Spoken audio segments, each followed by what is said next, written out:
एक हादसा हुआ। तकरीबन कुछ 10:30 बजे हमें ये इंफॉर्मेशन मिली। यहाँ के किसी हैबिटेट ने हमें फ़ोन किया कि एक छोटी गाड़ी थी जिसको एक लियाकत अली नाम सना गुलाम अहमद, ये डुगन के रहने वाले हैं। बेसिकली ये सिलेक्शन गेट है, पुलिस सिलेक्शन गेट कांस्टेबल है पुलिस डिपार्टमेंट में।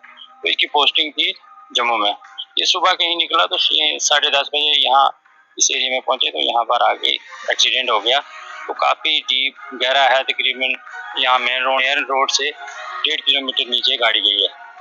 तो हमने वो रेस्क्यू किया डेड बॉडी, तो डेड बॉडी ला रहे हैं, अभी मैं पहुँचा हूँ।